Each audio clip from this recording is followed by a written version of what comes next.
আওয়ামী লীগ তো কোনো দল না, সন্ত্রাসী গোষ্ঠী। হাসিনা নিজে গুলি করার নির্দেশ দিয়েছে। হাসিনা হলো আওয়ামী লীগের এক সময় সভাপতি।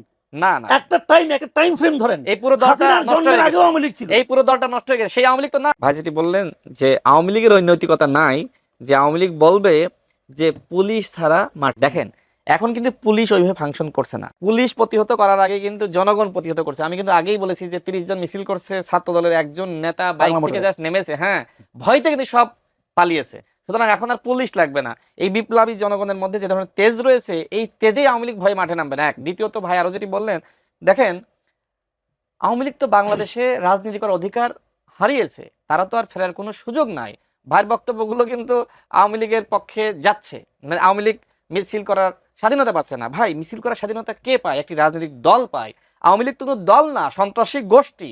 হাসিনা নিজে গুলি করার নির্দেশ দিয়েছে। এই খুনিকে কি আপনি রাজনীতি করার অধিকার দিতে পারেন ভাই? কে বলে এক না? হাসিনা হলো আওয়ামী লীগের এক সময় সভাপতি। না না, একটা টাইম ফ্রেম ধরেন, এই পুরো দলটা নষ্ট হয়ে গেছে। আওয়ামী লীগ ছিল, এই পুরো দলটা নষ্ট হয়ে গেছে, সেই আওয়ামী লীগ তো নাই। চুরি করেছে হাসিনা, আওয়ামী লীগকে পারিবারিক দল বানিয়েছে। যে লোক ফোন করছেন উনি জিজ্ঞেস করে দেখেন, সে লোক ফোন করেছে, সে তো আওয়ামী লীগ। তাহলে ওই লোক মানুষ না, সে তো ওই লোকের ভোট নাই, ওই লোকের ভোট নাই। তাহলে কিন্তু সে খুনির পক্ষে কথা বলতে পারে না। দেখেন খুনি করা আর চুরিকে সমর্থন দেওয়া কিন্তু একই অপরাধ। আওয়ামী লীগ সে পালিয়ে রেখেছে, পালিয়ে থেকে টেলিফোনে এই বিতর্ক সৃষ্টি করার জন্য মার্কা ছাড়া অন্য মিনিমাম 1 কোটি লোক থাকতে পারে।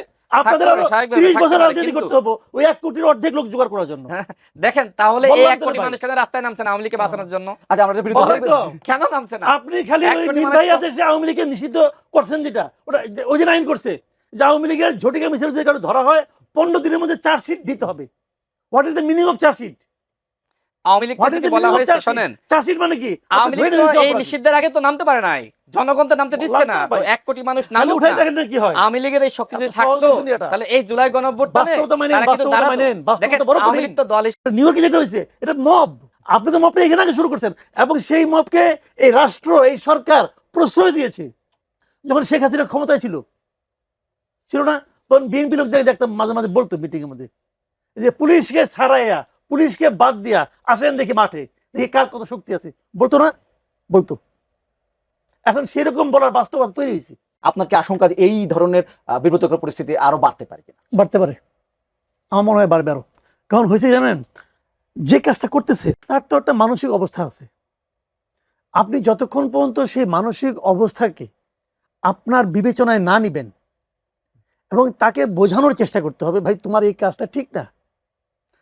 যতক্ষণ তাকে আপনি ধমক দিবেন, বলবেন যে তোমার কিন্তু অবস্থা খারাপ, তুমি ওখানে করেছো, দেশে তোমার আত্মীয়স্বজনকে আমি ধরবো, অমুক করবো তমুক, যতক্ষণ আপনি করতে থাকবেন ততক্ষণ ওই লোকটা আরো অ্যারোগেন্সি প্রকাশ করবে।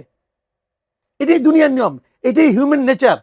আপনি বলতেছেন ও তো অপরাধী, ও তো অপরাধী, ভাই তাহলে আদালতে কি করে নিচ্ছেন? আপনি ফাঁসি দিয়ে দেন। দীপুমণিকে আদালতে উঠাচ্ছেন আপনি, অথবা অন্য একজন লোককে আদালতে উঠাচ্ছেন। ইয়াকে আপনার কি বলে শামসুদ্দিন চৌধুরী মানিক, শামসুদ্দিন মানিককে আমি পার্সোনালি পছন্দ করতাম না। ওনার সঙ্গে আপনাদের এখানে আমার ঝগড়া হয়েছে। ওনার অনেক সমালোচনা আমি করি, আওয়ামী লীগের অনেক সমালোচনা আমি করছি, সবাই সমালোচনা করছি, বিপদের মুখে থাইকেও করছি। কিন্তু আমি তো মনে করি তাকে তো আপনার আদালতে উঠাইছেন কেন? বিচার করবেন বলে, বিচারটা করেন। যদি বিচারের আগে ডিম ছুঁড়ে মেরে বলেন ও তো অপরাধী, তাহলে তো অপরাধ হয়ে গেল, তাহলে বিচারের দরকারটা কি? তাহলে আপনি কেন আদালতের সময় নষ্ট করতেছেন? ফাঁসি দিয়ে দেন, গুলি করে দেন। কারণ আপনি তো সিদ্ধান্ত নিচ্ছেন।